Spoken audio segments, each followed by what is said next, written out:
Pour moi, c'est probablement le meilleur projet de la tech qui est au Cameroun cette année.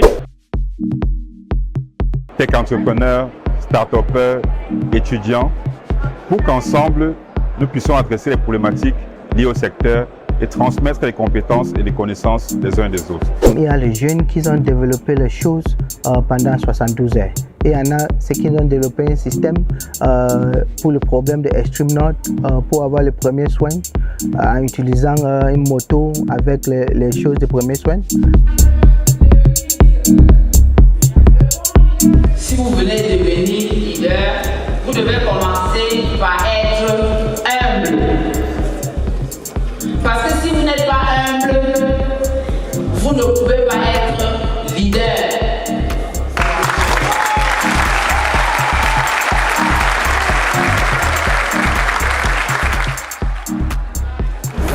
L'économie numérique est une révolution, c'est un changement de mentalité et elle bouscule tout l'environnement. En collaborant ensemble et puis en investissant sur nos startups locales et sur les talents camerounais, je pense que nous pouvons changer la vie de millions de personnes dans ce pays. CITS aujourd'hui est un carrefour. Donc nous avons tous les composants de l'écosystème qui sont réunis là.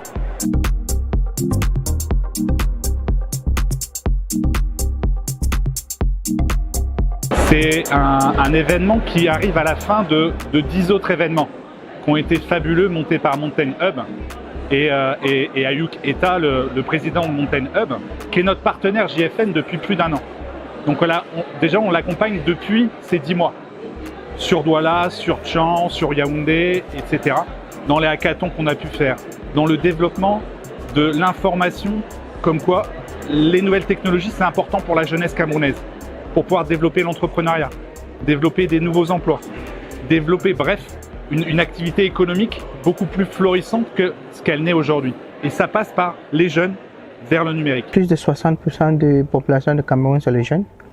Et aujourd'hui, dans le monde entier, ce sont les jeunes qui sont en train de pousser les barrières de la technologie. So the people and then go and talk to them because again that's when but you move forward, right? Les problèmes sont nombreux, mais je vais essayer de les présenter en grands blocs.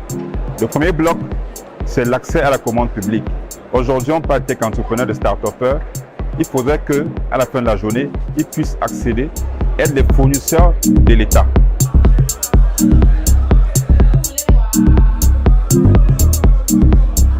Aujourd'hui, nous sommes dans le cadre de Cameroun International Tech Summit avec notre produit phare, qui est la purée de tomates. Cette purée de tomates est juste la tomate concentrée, sans aucun additif, même pas une goutte d'eau qui est arachidée à l'intérieur, qui permet à réduire les pertes post-récolte, dont ces producteurs de tomates rencontrent dans les régions telles que l'Ouest, le Sud-Ouest et le Nord-Ouest. Le deuxième gros point, c'est le problème de réglementation. Aujourd'hui, nos règles et nos lois ne sont pas à jour par rapport à l'évolution de l'écosystème du numérique au Cameroun. Le troisième point, c'est la partie formation. Aujourd'hui, il y a des métiers nouveaux dans l'écosystème du digital.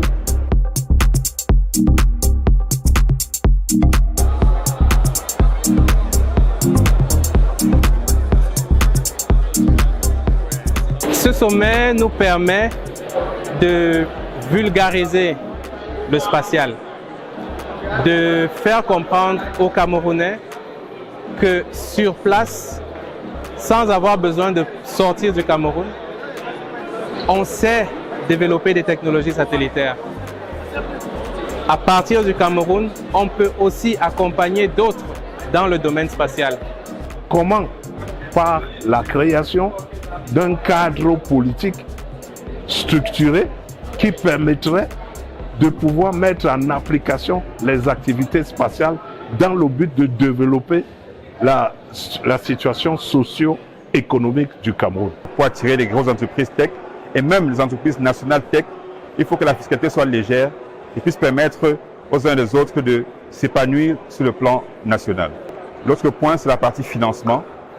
Il n'y a pas encore de cadre dédié au numérique pour le financement et c'est une problématique qu'il faut adresser également.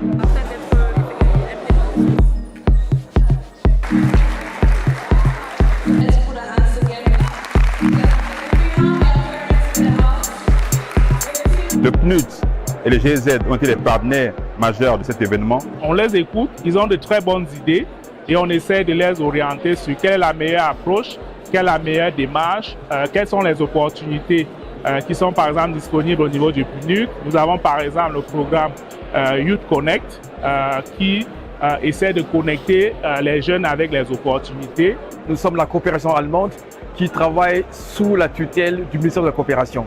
Et aujourd'hui, nous avons des différents projets, entre autres mon projet, le projet Move Yaoundé, qui aimerait bien collaborer avec les jeunes Camerounais, les jeunes universitaires dans le domaine de la mobilité urbaine et le paratransit des transports. Ils ont des idées qui sont encore au stade d'idées. On les oriente également sur comment développer ces idées-là pour que ce soit des véritables business et que ce soit vraiment des opportunités pour eux de grandir. Nous voulons interagir en profondeur avec les jeunes, avec les entrepreneurs, avec les investisseurs, avec les incubateurs pour comprendre au mieux quels sont leurs besoins et pour partager aussi nos problématiques, nos challenges. Nous croyons fortement en la technologie et nous pensons qu'ensemble, nous pouvons impacter durablement l'environnement économique au Cameroun. L'intelligence artificielle, la blockchain, il faut pouvoir outiller les jeunes étudiants aujourd'hui, qui sont les jeunes start-upers de demain, à maîtriser ces nouveaux outils du digital. Il faut que le gouvernement mette encore un peu plus d'efforts pour mettre en place des infrastructures numériques. La fibre optique doit être déployée davantage.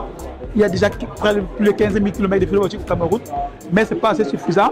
Il faut encore davantage, mais également donner la possibilité aux autres opérateurs. L'économie numérique, c'est la 4e révolution industrielle.